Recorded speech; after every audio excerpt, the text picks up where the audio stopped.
37이라는 비교적 늦은 나이에 결혼하여 이제 1년 정도 지난 새색시입니다. 제가 이렇게 결혼이 늦어진 데에는 지금 하고 있는 일에 대한 욕심이 컸기 때문인데요. 항상 일밖에 모르던 제 일상 속에 소소한 즐거움을 준 이 사연들 때문에 저도 한번 제 얘기를 들려드리고자 합니다. 우선 저는 그리 부유하지도 그렇다고 모자라지도 않은 평범한 집안에서 태어나 부모님 사랑을 듬뿍 받아 자라온 무남 동녀 외동딸이었어요. 그렇게 항상 누군가를 대할 때 자신감이 넘치는 편에 속했답니다. 그 점은 제법 장점이라고 하면 장점이고 단점이라고 하면 단점에 속하게 되더라고요. 항상 이성적이고 현실적이며 계산적인 성격 때문에 누구보다 자기 주장이 센 편이었고, 그러다 보니 고집도 세고 제멋대로인 경향이 있었어요. 그래서인지 처음 일을 시작해 회사를 들어가 일을 배우는데 제 성격의 벽에 부딪히게 되더라고요. 그래도 저를 사회에 맞출 수는 없으니 사회에 저를 맞추려 노력했어요. 그렇게 8년을 한 직장에서 악을 쓰고 버텨 젊은 나이에 꽤나 높은 위치까지 올라갔었어요. 첫 3년까지는 몇 번을 관둘까 여러 번 고민도 해보고 전혀 수평적이지 못한 조직사회에 쓰디쓴 참맛도 보았었죠. 하지만 좋아하는 일에 대한 열정은 누구보다 좋았고 남들보다 더 노력하여 그 자리까지 올라설 수 있었습니다. 어느새 저는 회사 내에서 알아주는 지나친 워커홀릭이었으니까요. 그렇게 긴 직장 생활을 끝내고 경력을 토대로 제 전공을 살려 사업을 시작했어요. 적은 자본금에 비해 첫 사업은 생각보다 좋은 성과를 낳았고, 그렇게 시작부터 성공인가 싶었지만 첫 술에 배부르랴라는 말이 있듯 처음부터 만족하기란 어려운 일이더라고요. 제 지나친 욕심에 일을 더 크게 벌리게 되었고, 그게 큰 화근이 되어 결국 첫 사업은 실패로 막을 내렸답니다. 제가 사업을 실패하고 좌절해 있으니 5년을 만나던 전 연인도 제 곁을 떠나더라고요. 사람이 살면서 제일 힘들 때 제 곁을 떠나는 사람과 남아서 위로해주는 사람으로 확실히 구분지어 걸러질 사람들이 정해진다고 하는데 그 말은 현실이 되었었죠. 안 그래도 사업 실패로 힘들어하는데 엎친 데 덮친 격으로 오랜 연인의 이별 통보에 더욱 정신없이 아파하고 있었고, 그런 제 곁에 남아 저를 위로해주던 사람이 지금 제 남편입니다. 저와 남편은 대학 시절 같은 학과는 아니었지만 동아리를 함께하던 선후배 사이였어요. 남편이 제 후배고 제가 선배였죠.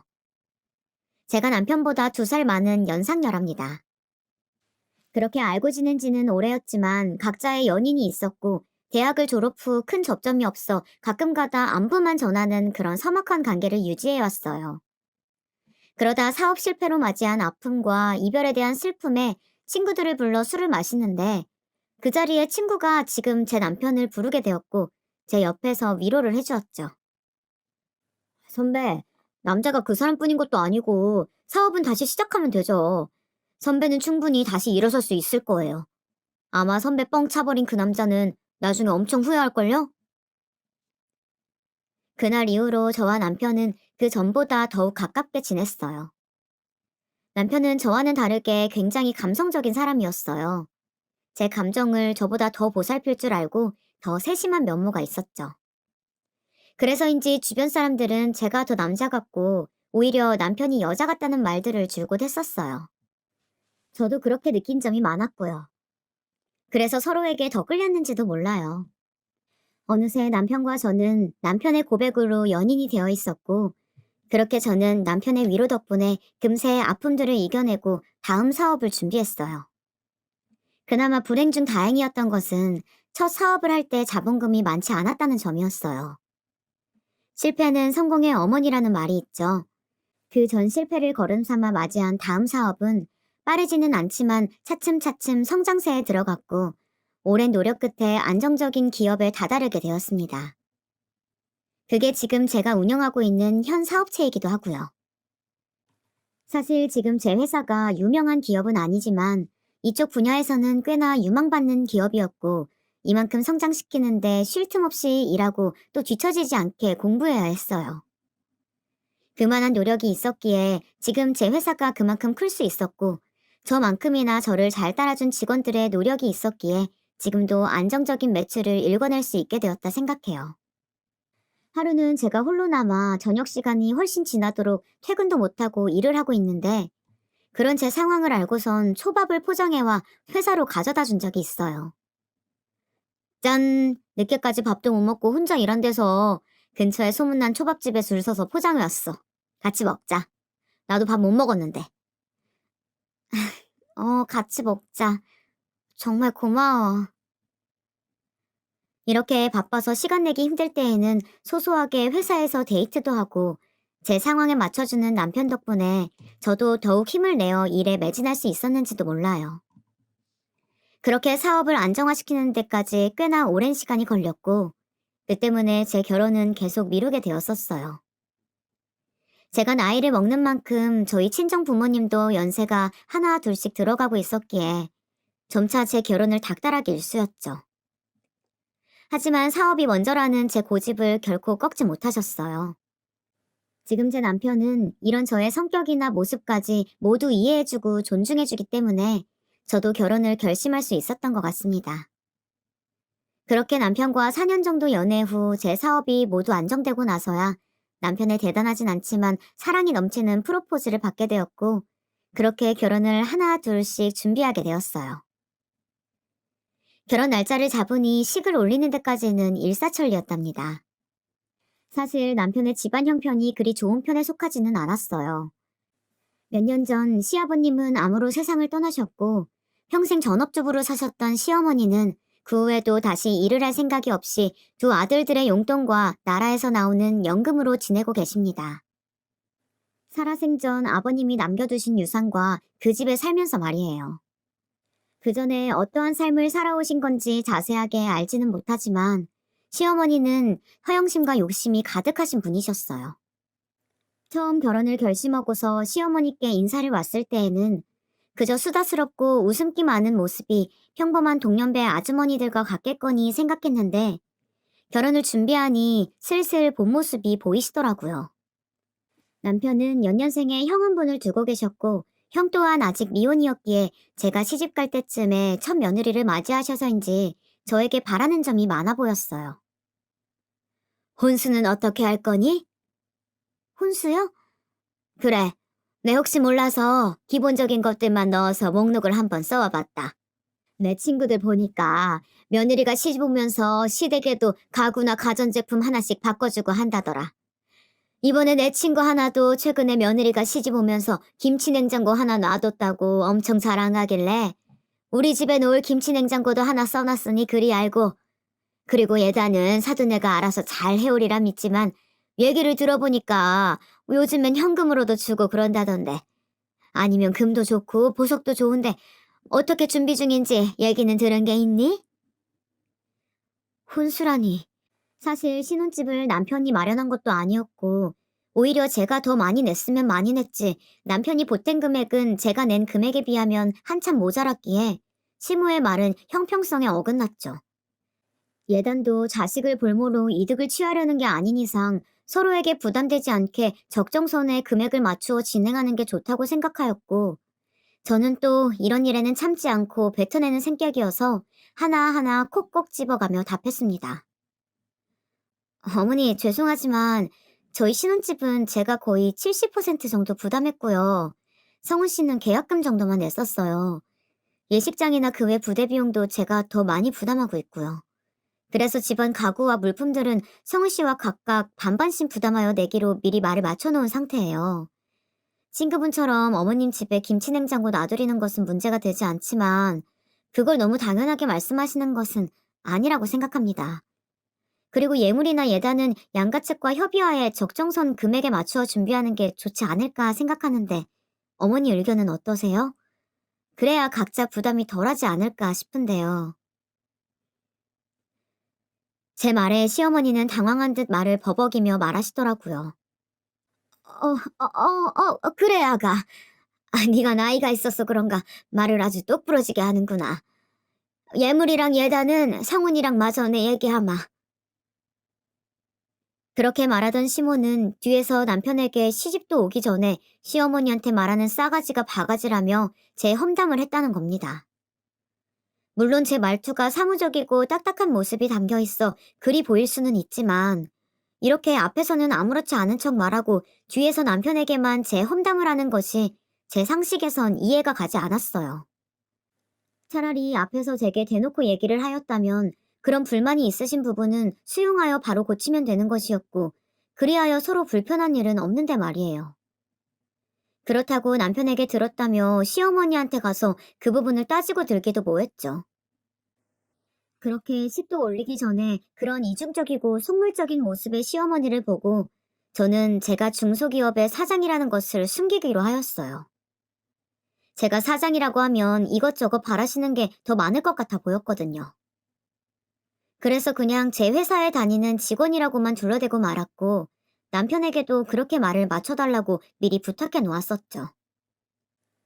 그리고 그날부터 제가 시집을 가고 난 뒤에도 시어머니는 이중적인 면모를 계속이 보여주었어요.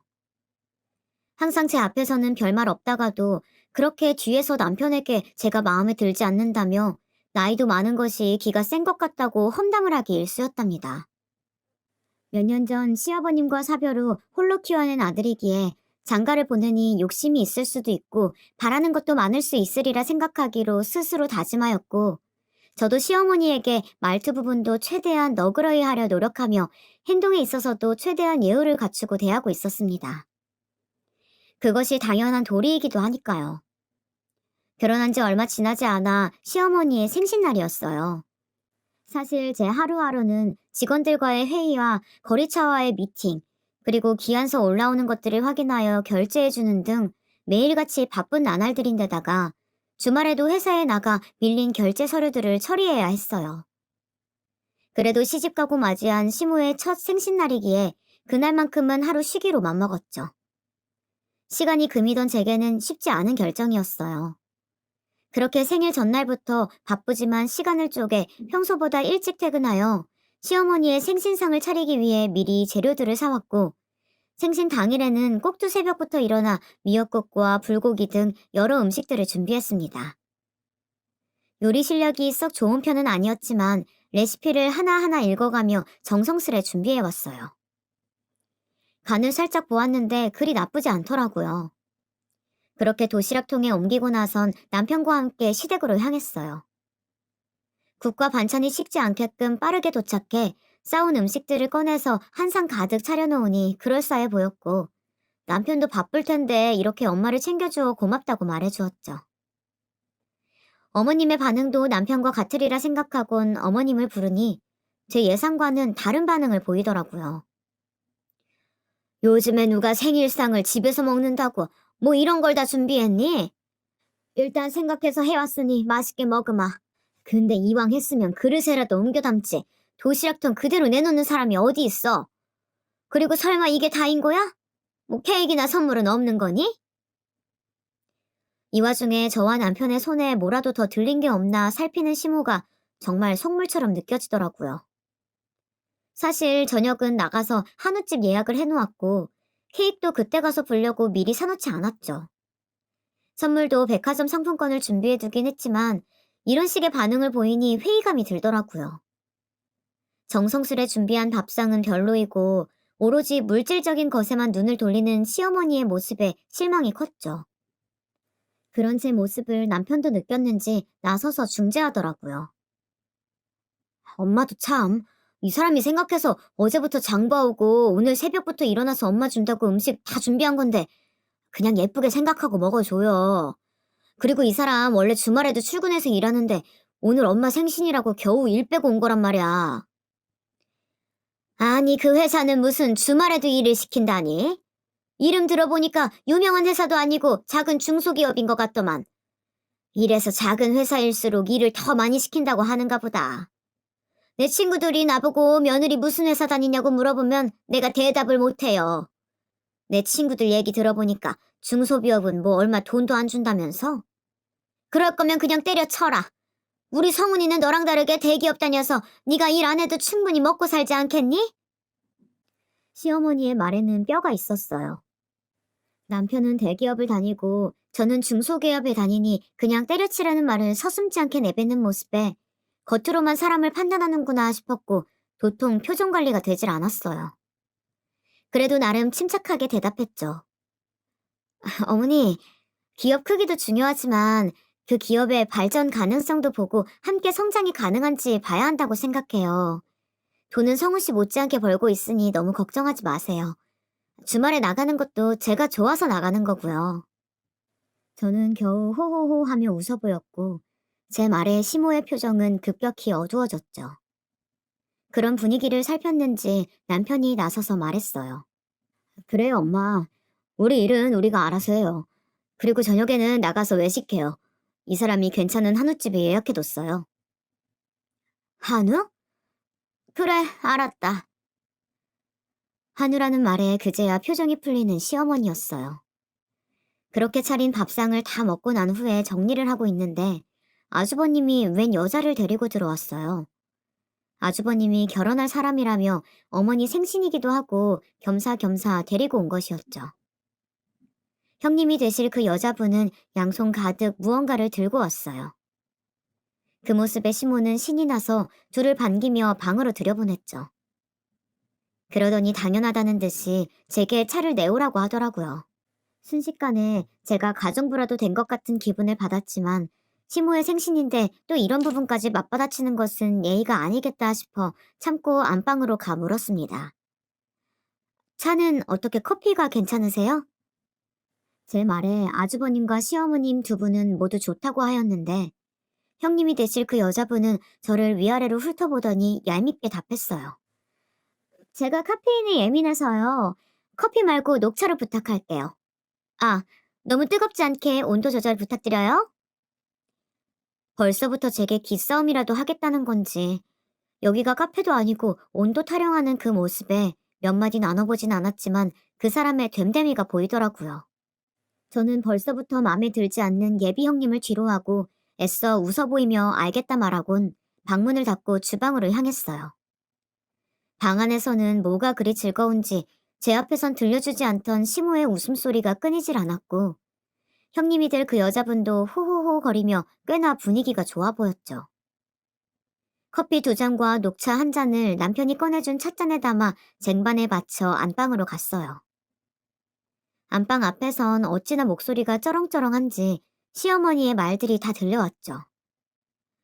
아이고야, 대학 교수라니. 어쩐지 공부 잘했을 것만 같았어요.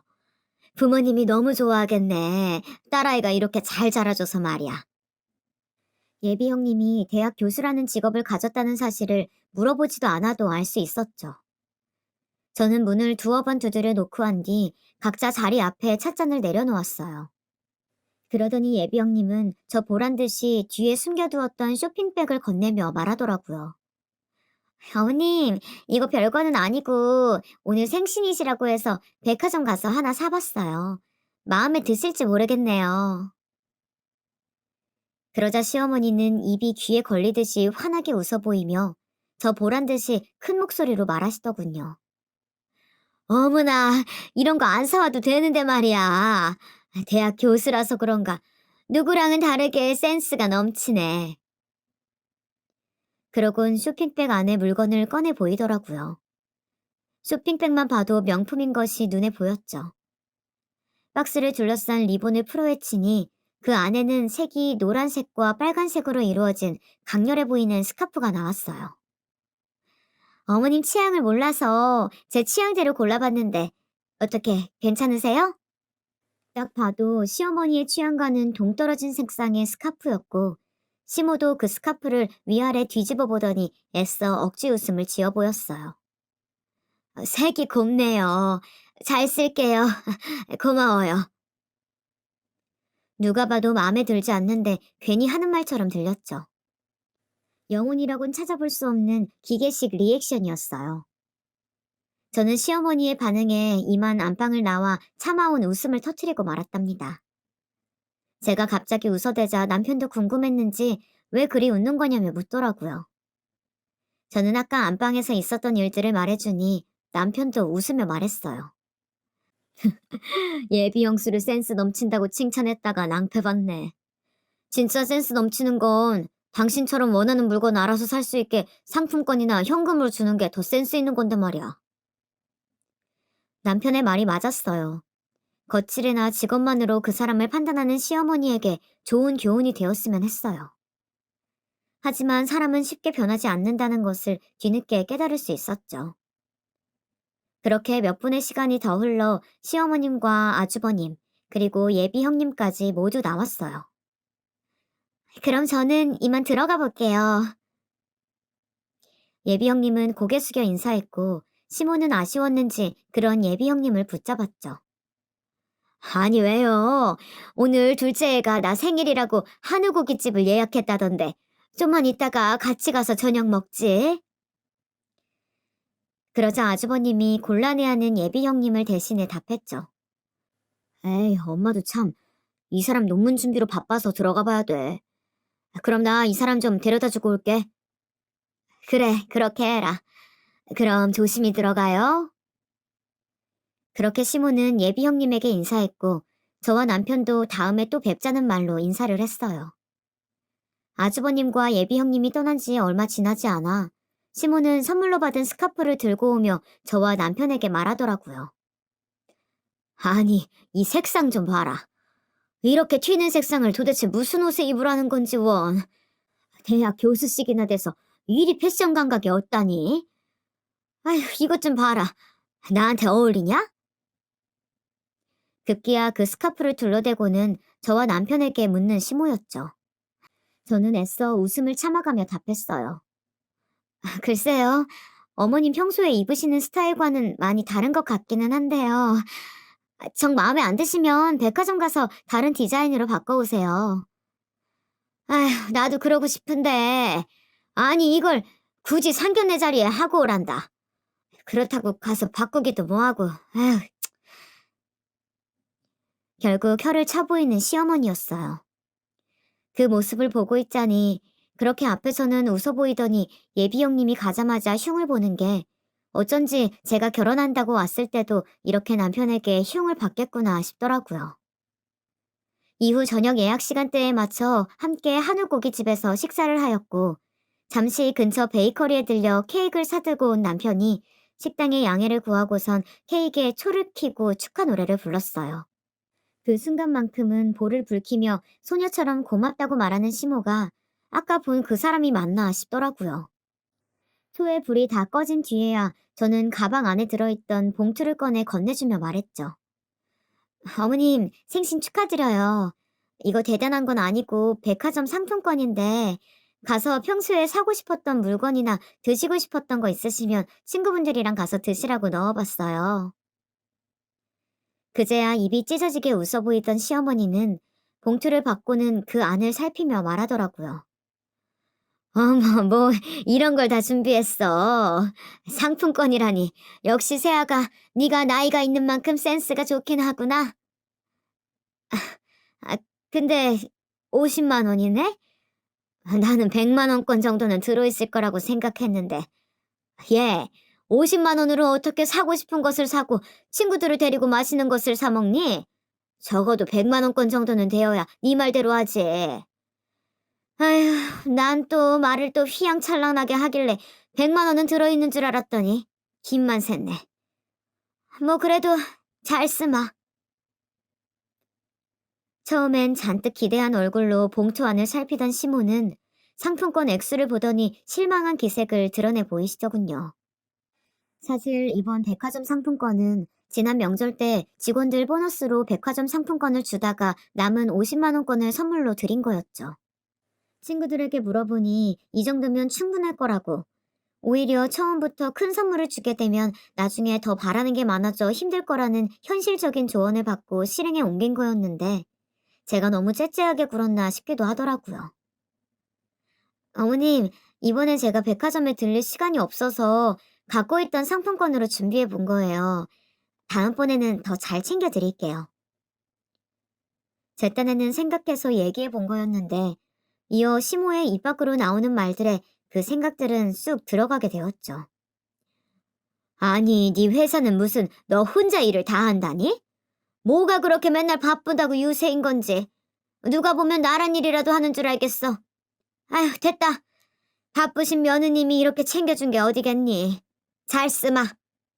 끝내 말에 비꼬아대던 시어머니는 퉁명스레 말하며 제가 준 상품권 봉투를 가방 안에 넣어두었고, 저는 당장이라도 그 백화점 상품권을 빼앗아 들며 그리 마음에 안 들면 도로 가져가겠다 소리치고 싶은 것을 겨우 참아내었어요.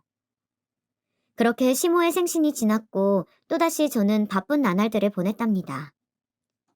이후 시간이 흘러 아주버님의 결혼식이 다가왔어요. 지난 아주버님 상견례 자리에는 저도 함께 오라고 초대하였지만 일이 너무 바쁜 나머지 참석하지는 못하였고 대신 남편만 그 자리를 갔다 왔었어요. 남편에게 얘기를 들어보니 형님네 집안도 평범해 보인다고 합니다. 다만 형님이 상견례 자리에 하고 오라며 어머니 생신 때 선물로 주었던 스카프를 동일한 디자인의 색만 다른 걸로 형님 친정 어머니께서도 하고 오셨다는 얘기를 들었죠. 자신과 똑같은 스카프를 한 모습을 본 시모는 뒷목을 잡고 쓰러질 뻔했다는 여담을 남편에게 전해 듣는데 저 또한 쇼킹하더라고요. 형님이 보통 사람이 아니라는 것만은 알 수 있었어요. 형님과 아주버님의 결혼식은 꽤나 화려하게 치러졌어요.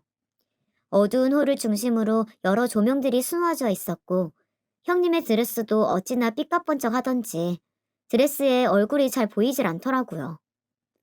심지어는 몸매가 다 드러나는 타이트한 드레스에 가슴 쪽이 다 파져 있어 조금만 고개를 숙여 인사하면 다 보이겠더라고요. 보는 제가 다 아슬아슬했어요. 시어머니도 그 점이 불편했는지 식이 시작되기 전에 하객들과 인사를 하다 말고 제게 와서 한마디 거드시더라고요. 얘 아가, 신부 대기실에 있는 네 형님 웨딩드레스 봤니?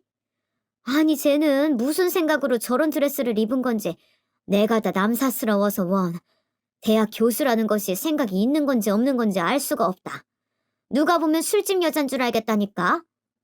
내 친구들도 한 번씩 보더니 다들 뭐라고 하더라. 드레스가 너무 야시시한 거 아니냐고. 내가 다 창피해서 뭐란 말도 못하겠고. 아휴. 끝내 혀를 차대며 제게 형님의 흉을 보는 시어머니는 그 말을 끝으로 하객으로 온 자신의 지인들에게 다가가 인사하였어요. 이번만큼은 시모가 흉을 보는 게 어쩐지 이해가 가더라고요. 그런데 무슨 일이 있었던 건지 그렇게 뒤에서 형님 흉을 보던 시모가 형님이 신혼여행을 다녀온 이후부터 태도가 완전히 달라지셨어요. 아주버님네가 신혼여행을 다녀오고 얼마 되지 않았을 때 함께 외식하자는 말에 퇴근 후 형님이 예약했다는 한식집으로 갔어요. 늦지 않게 출발했다 생각했는데 퇴근 시간이라 그런지 차가 좀 막히더라고요. 부랴부랴 안으로 들어가니 이미 식구들은 자리에 앉아 있었고 저는 자리에 가 앉으며 늦어서 죄송하다는 말을 남겼어요. 그런데 이때다 싶었는지 꼭 먹이를 문 하이에나 마냥 저를 쏘아붙이는 시모였죠. 얘, 제발 일찍 좀 다녀라. 무슨 그리 대단한 일을 한다고 오늘도 늦니? 이 형님은 예약도 하고 제일 먼저 와서 준비하고 있더라. 이 형님 좀 보고 배워라. 시어머니의 말 뒤로 형님이 얄밉게도 한마디 더 덧붙였죠. 에이, 어머님도 동서가 많이 바쁜가 보죠. 원래 중소기업일수록 일할 사람은 적고 혼자서 두세 명분의 일을 한다잖아요. 이해해 주셔야죠. 저는 결국 참지 못하고 제 억울함을 내뱉었어요. 오늘 늦게 온 건 정말 죄송하지만 정시에 퇴근했는데 금요일인데다가 퇴근 시간까지 맞물려서 생각보다 차가 더 많이 막히는 바람에 늦어진 거예요. 회사 일과는 무관하니 그 얘기는 꺼내지 말아주세요. 제 말에 형님 맞은편에 있던 시모는 제가 바로 앞에 서 있음에도 저에게 손가락질을 하며 어이가 없다는 듯 헛웃음을 지으며 말했어요. 이것 봐라 첫째야. 둘째 얘가 이렇게 따박따박 대들면서 말대꾸를 한다니까? 무서워서 내가 무슨 말을 못하겠어. 갑자기 왜 저렇게 친해진 건지 갑작스러운 시모의 태도 변화에 의아했어요. 하지만 얼마 못 가 무슨 이유 때문인지 바로 알겠더라고요. 식당 직원들이 음식을 내오자 의자에 올려져 있던 가방에 혹여나 음식물이라도 떨어질까 노심초사하며 식탁 밑까지 의자를 밀어넣어 가방을 숨기는 것을 보고 알 수 있었죠. 형님이 신혼여행 선물로 명품백이라도 사다 준 것인지 평소에 못 봤었던 가방을 상점 모시듯 의자 위에 고이 올려두었더라고요. 제 옆에서 시모의 말을 듣고 있던 남편이 참다 못했는지 말을 거들었어요. 엄마, 그만 좀 해. 차가 막히면 늦을 수도 있지.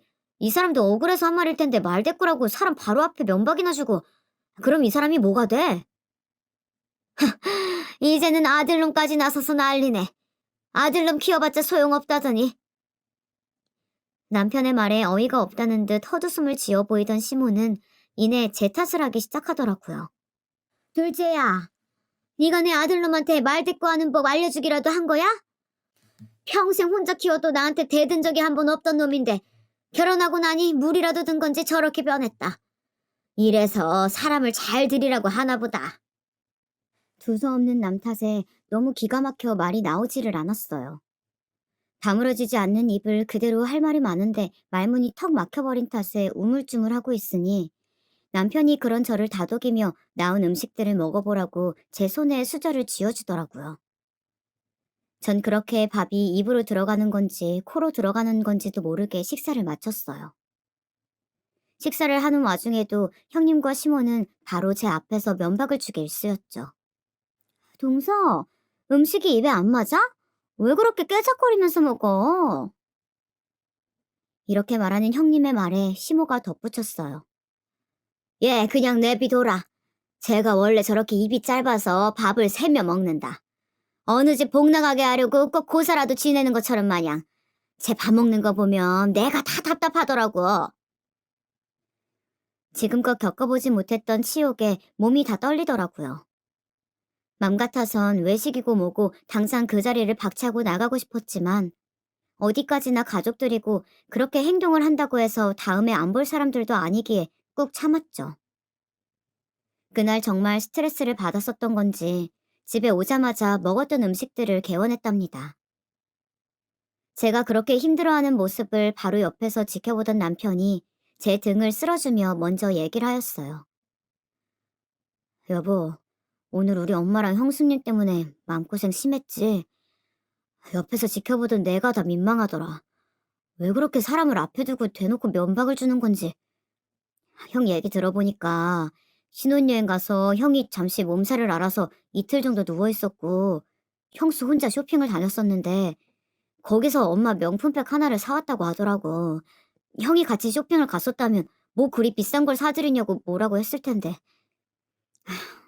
난 내 엄마가 그렇게 속물인 줄도 몰랐는데 이번에 나는 가방 사줬다고 돌변한 모습 보고 엄마한테 실망했어. 여보가 좀 그러면 다음부턴 그런 외식 자리에선 우리는 빠져도 괜찮아. 내가 잘 둘러대 볼게.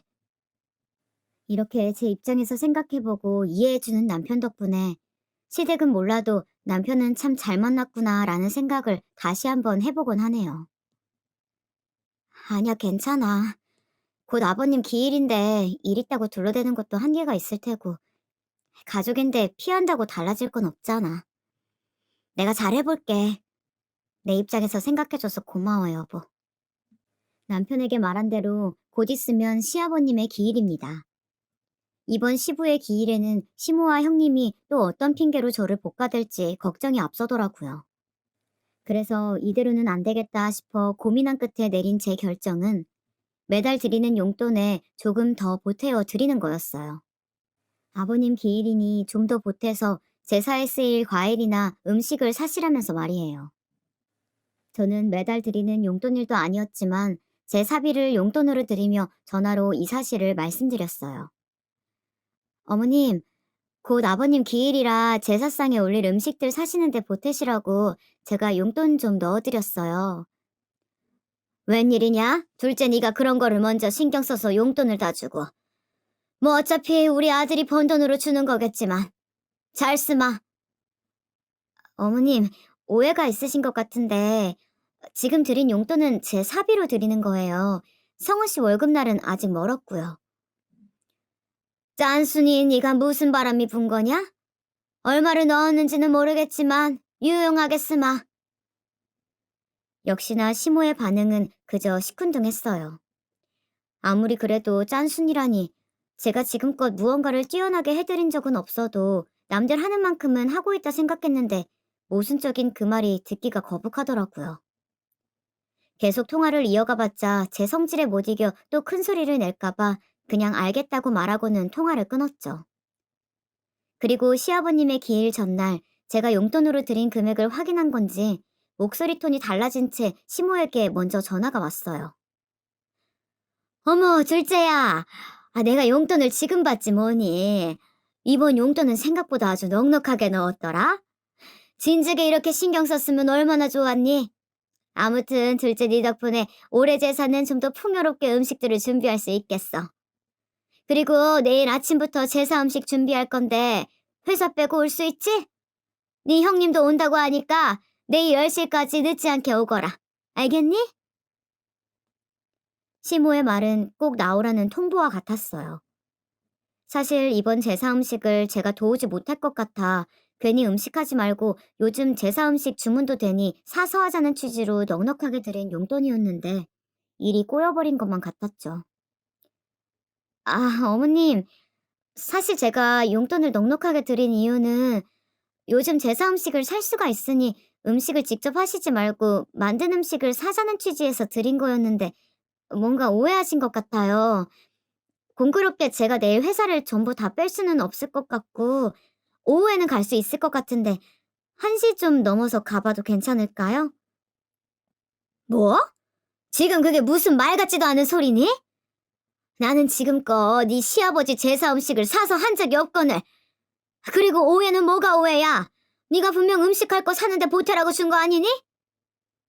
제가 분명 음식을 사시는데 보태시라고 말씀을 드렸었는데 너 지금 나랑 말장난하니? 잔말 말고 내일 10시까지 늦지 않게 와라. 그렇게 귀청이 뜯어질 정도로 우렁차게 소리치곤 전화를 끊어버린 시모 때문에 어쩔 수 없이 내일 일은 쉬어야 했죠.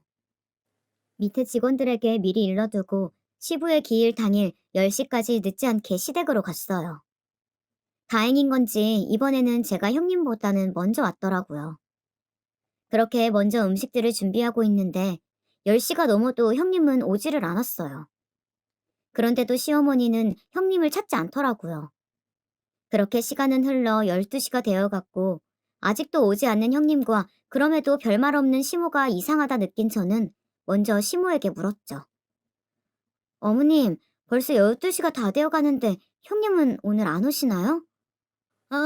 내가 말 안 했었니? 큰애는 오늘 강의를 빼려고 했는데 특강인지 뺄 수가 없다면서 못 온다고 어제 저녁에 전화가 왔었어. 대학 교수직이나 되는데 아무렴 그렇게 바쁘지 않고 백이겠니? 하루 전날 특강이 잡혔다는 말도 안 되는 핑계를 대는 형님과 대학 교수가 무슨 벼슬이라도 되는 것 마냥 말하는 시어머니. 이 둘이 이제는 조금 미워지려고 하더라고요. 어머님, 저도 바쁜데 일 빼고 온 건데요. 얘, 너랑 이 형님이랑 같니? 회사는 너 없어도 충분히 돌아갈 테지만 네 형님은 교수잖니? 강단에 올라서 강의할 사람이 큰애뿐이라는데 그럼 어떡해? 그런 애한테 교수 일을 때려치고 음식이나 하라고 할 순 없잖니? 아니면 너는 이 늙은 시애미가 홀로 제사 음식을 다 준비해야 속이 시원한 거야? 어머님, 제 말은 그런 게 아니라 뭐 더 할 말이 있는 거야? 그래도 3시쯤에 강의 끝나자마자 달려온다고 하니까 너무 불평하지 마라. 도통 말이 통하지 않았어요. 제 고집도 시모의 똥꼬집 앞에선 우스울 뿐이더라고요. 저는 하는 수 없이 홀로 음식을 하여야 했어요. 시모는 옆에서 잠시 재료를 손질하다가 싶다가도 허리가 아프다거나 손목이 쑤신다며 자리를 피하기 일쑤였고 덕분에 전 실력에도 없는 요리 솜씨를 발휘하였죠. 3시가 조금 넘어 도착한 형님은 음식을 다 해가니 그제야 와서 시모와 함께 얄미운 말들을 옆에서 늘어놓았어요. 동서, 음식 솜씨가 영 별론가 봐. 간이 좀 싱겁네. 꼬지저는 또 왜 이래? 너무 끝에 꼬지를 꽂아서 너무 달랑거려가지고 꼭 금방이라도 떨어질 것 같네. 이런 걸 제사상에 내놓으라고 만든 거야? 오자마자 겉옷과 가방을 소파에 두고선 주방으로 와 전을 하나 집어먹고는 싱겁다고 얄밉게 구는 형님이었죠. 그리고 형님을 따라 전을 똑같이 맛보고는 시모도 말을 덧붙이더라고요. 첫째 말이 맞구나. 둘째야, 간이 너무 싱거운 것 같다. 그리고 꼬지 좀 일정하게 꽂지 그랬니? 수고했다는 말은커녕 타박이나 늘어놓는 형님과 시모였어요. 혼자서 음식을 한 사람한테 타박은 너무한 거 아니냐며 따져 묻고 싶었지만 아버님 기일인데 괜한 분란 일으키기 싫더라고요. 홀로 음식들을 준비하느라 진도 다 빠진 상태라 대꾸할 힘도 없었고요. 제가 별말이 없자 형님과 시모도 그냥 넘어가는 듯 했어요. 그렇게 시간이 흘러 아주버님과 남편도 퇴근 후 시댁에 왔고 제사 음식은 별도로 빼두고는 남은 음식들로 간단하게 저녁을 먹었죠. 그런데 음식을 맛보던 아주버님이 아까 간 보며 타박을 놀아놓던 형님과 시모와는 달리 감탄을 하며 말씀하시더라고요. 오늘 국이 너무 짜지 않게 잘 됐는데? 담백하니 돌아가신 아빠가 와서 맛봐도 좋다고 하시겠어?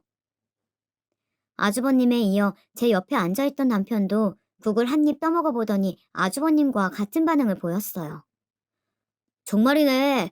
아빠가 살아생전에 딱 이 정도로 알맞게 심심하니 담백한 국을 좋아했었지. 항상 엄마가 해준 국 드시면서 짜다고 했었잖아. 혹시 이거 당신이 한 거야? 그리고 제게 음식을 한 건지 묻는 남편이었어요.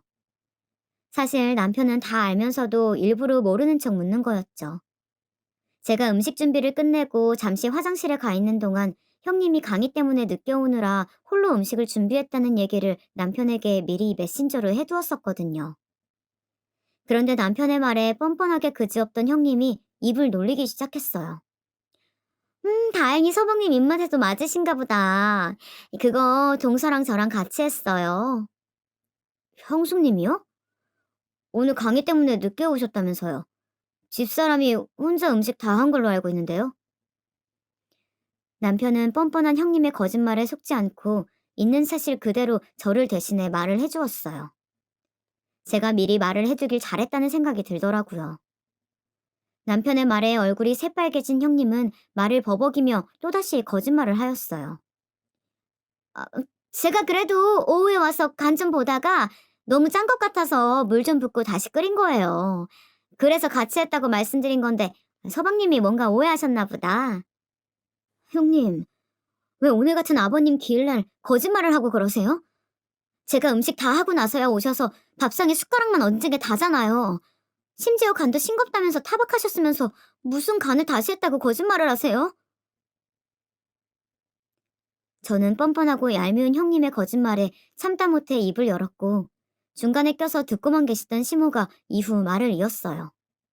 예, 뭐 오늘 같은 날 그런 거를 일일이 재고 따지고 그러니 그냥 넘어갈 줄도 알아야지. 어쨌든 네 손윗 사람한테 그렇게 말마다 따박따박 대들어서야 되겠어? 네 말대로 오늘 같은 날 네 시아버지 기일인데 말이야. 음식을 누가 했던 뭐가 그리 중요하다고 목소리를 높이는지 원. 그렇게도 생색을 내고 싶었니? 이어진 시모의 말에 우라통이 치밀어 오르더라고요. 그만 시모에게도 한마디 꺼내려던 그때 남편이 제 손을 잡고 말리는 듯 보였어요. 저는 남편의 만류에 행동들을 모두 멈추고 가만히 있을 수밖에 없었습니다. 그리고 저 대신하여 남편이 한마디 하였어요. 엄마도 그만하세요. 형수님도 좀 솔직해지시고요. 곧 제사 지내야 하는데 조용히 제사 지내고 갑시다. 아빠가 맘 편히 들렀다가 갈 수 있게요. 남편의 말에 시모와 형님 두 분 다 입을 다물더군요. 그렇게 저녁 시간이 흘러 아버님의 제사를 지내고 집으로 돌아갔습니다. 집으로 가는 차 안에서 남편이 먼저 제 손을 잡으며 고생했다고 말해주더라고요. 남편의 그러한 따뜻한 말 한마디 덕분에 그날 내내 시모와 형님에게 받았던 서름들이 그나마 조금은 씻겨나가는 것 같았어요. 그렇게 또 평상시의 나날들이 흘렀고 바쁜 일상 때문에 잠시 연락하지 못했던 대학 친구들과 연락이 다 오랜만에 모임을 갖게 되었어요. 그리고 그곳에서 뜻밖의 소식을 들을 수 있었죠. 대학 친구 중 한 친구가 형님처럼 대학 교수인데 이번에 형님이 일하고 있던 대학교로 이직을 했다는 소식이었어요. 은영이 너도 그 학교로 이직했어? 우리 형님도 거기서 교수로 있다던데. 정말? 성함이 어떻게 되시는데? 차성은이라고. 학과는 어느 쪽인지 모르겠네. 사실 나랑 사이가 썩 좋지가 않아서. 그분 알지? 우리 학교가 경기권에 있는 작은 사립대라 교수가 많지 않아서 이름 대면 거의 다 알긴 해. 근데 그분은 전임 교수가 아니고 그냥 시간 강사일 텐데. 뭐? 시간 강사라고? 시댁에는 자기가 교수라고 떠벌리고 다녔는데. 난 그래서 너처럼 전임 교수라도 되는 줄 알았지. 대학 교수라고 떠벌리고 다니던 형님이 알고 보니 그냥 일반 시간 강사였다니.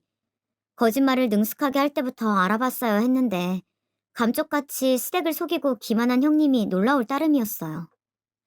그리고 저는 그 친구로부터 형님에 관한 얘기를 더 들을 수 있었죠. 아, 이런 말 해도 될지 모르겠는데 차 선생 학교 측에서 이미지 영 별로야. 어? 왜? 나도 형님이랑 별로 사이가 좋지는 않아서 말해도 괜찮아. 허풍이 좀 심하거든. 허세가 있다고 해야 되나? 매일같이 명품을 걸치고 다녀서 집이 좀 사는 건가 했더니 글쎄 죄다 리플리카 제품이더라고. 뭐? 그럼 형님이 하고 다니는 명품 옷이나 가방이 짝퉁이란 말이야? 그렇다니까. 동료 교수 중에 그쪽으로 좀 빠삭한 친구가 있어. 거의 감별사급으로 잘 보는데 보더니 티 안 나게 잘 만들어진 리플 제품이라고 하더라고.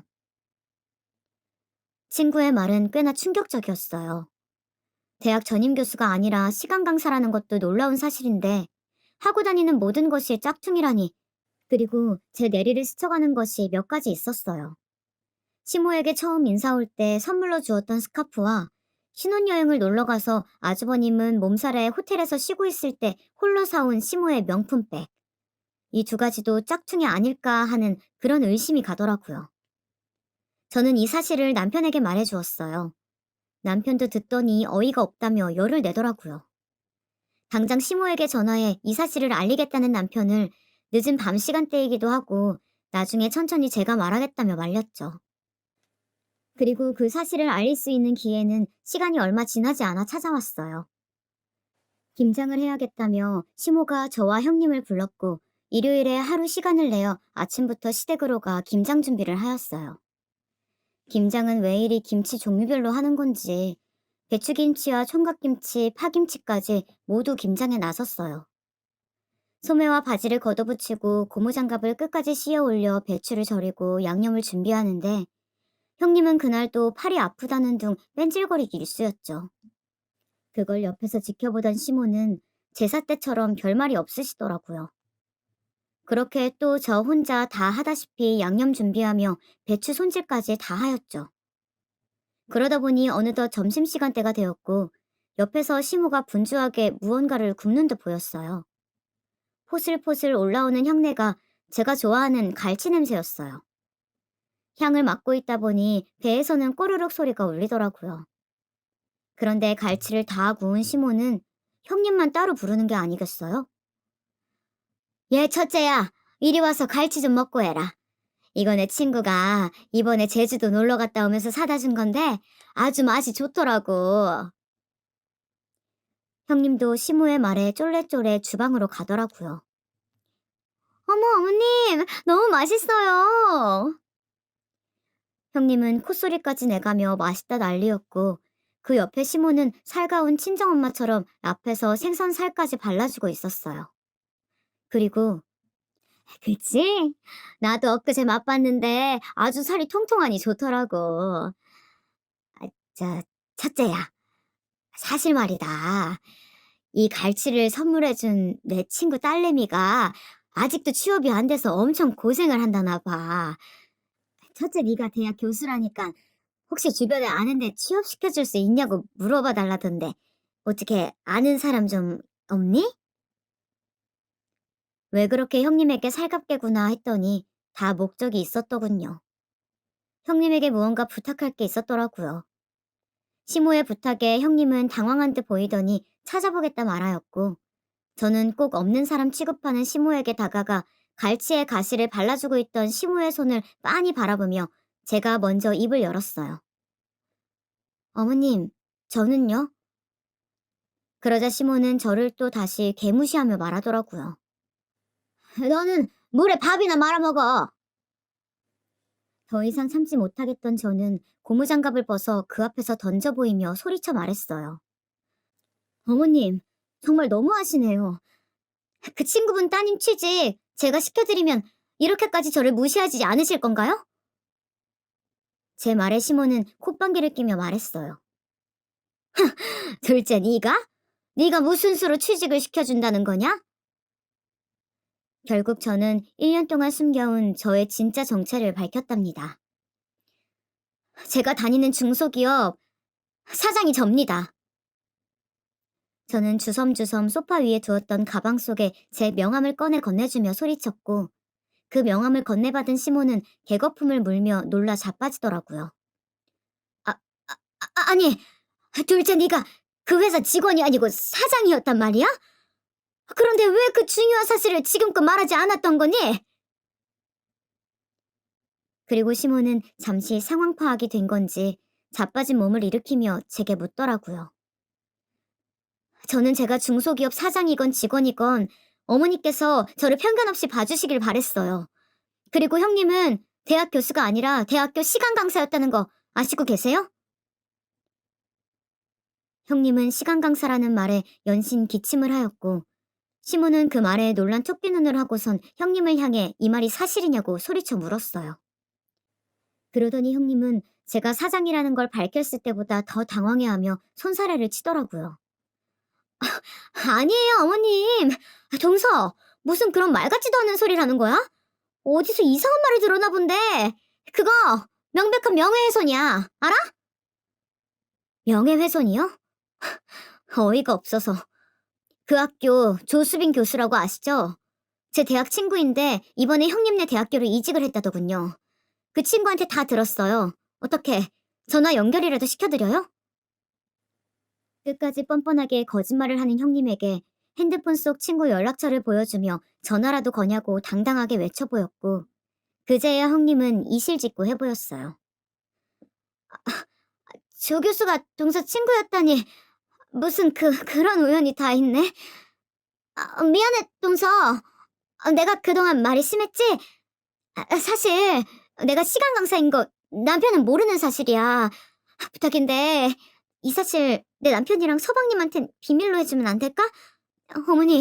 어머님도 제가 이렇게 부탁드려요. 대학 교수라고 속인 건 죄송한데 제가 있는 곳이 말이 시간 강사지 대우는 교수랑 거의 비슷하다고 봐도 돼요. 그래서 그랬어요. 이렇게 숨길 의도는 없었는데 죄송해요. 무릎까지 꿇으며 아주버님과 남편에게는 비밀로 해달라는 형님. 그리고 끝까지 변명만 읊어대는 형님이 이제는 안쓰럽더라고요. 그리고 그걸 지켜보던 시몬은 쓰러질 듯 뒷목을 잡더니 형님에게 꼴도 보기 싫으니 나가라며 소리쳤어요. 끝내 형님은 울며 시댁을 뛰쳐나갔고 시몬은 그런 형님의 빈자리를 잠시 멍하니 보다가 갑자기 태세 전환을 하며 제게 빌더라고요.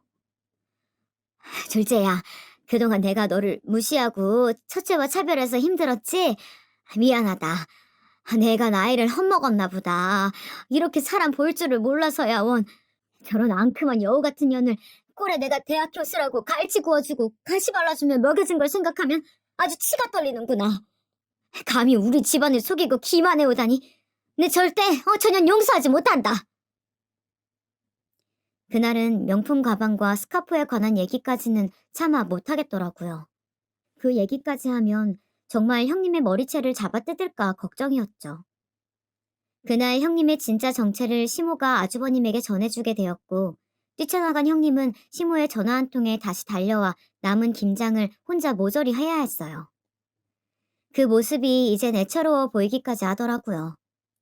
보다 못한 제가 중간중간 도와주려 했지만 판세가 뒤집히니 시모도 180도 변했고 제가 고무장갑에 손이라도 대면 시모가 달려와 너는 지금껏 너무 일을 많이 했다며 그냥 쉬라고 저를 소파에 앉혀 보였어요. 그리고 그날 이후로 시모는 제게 그 누구보다 살갑게 대했어요. 저는 사실 그런 시모의 모습이 진짜 모습이라고는 믿지 않아요. 하지만 제가 사랑하는 사람의 엄마이고 가족이니 이런 모습도 그러려니 하고 넘어가자 하고 지내고 있어요. 그리고 제가 말한 대로 시모 친구분의 딸의 이력서를 전달받아 검토하였고 비록 뛰어난 자질이 돋보이진 않았지만 신입사원으로 잘 가르치면 괜찮겠다 싶었기에 제 회사에 채용을 하였죠. 그리고 명품 가방과 스카프에 관한 진실은 묻어두기로 마음먹었어요. 나중에 진실을 알게 되어도 본인이 감수하라는 뜻에서 주는 제 벌이었죠. 시모가 화려한 겉모습만 보기보다는 따뜻한 내면을 보는 그런 사람이 되기를 바랬으니까요. 현재 저는 여전히 바쁘게 살아가고 있습니다. 그렇게 바쁜 제 삶 속에는 여전히 따뜻하게 저를 보듬어주는 남편이 있고요. 그래서 저는 지금 더할 나위 없이 행복하다 말할 수 있습니다. 그리고 아주버님과 형님은 지금 냉전 중이라고 해요. 얘기를 들어보니 형님이 아주버님에게 숨겼던 것이 몇 가지 더 있었나 보더라고요. 형님이 숨겨온 거짓말들이 한둘이 아닌 걸 알게 된 아주버님은 그 충격으로 잠시 별거하고 지내고 있다고 합니다. 최근에 남편에게 전해 들은 건데 아주버님은 그렇게 거짓으로 자신을 무장한 형님이 밉지만 또 한편으론 아직까지 형님이 마음속에 있다며 이런 형님과 계속 살아야 할지 아니면 끝내야 할지 고민 중이라고 털어놨다고 해요.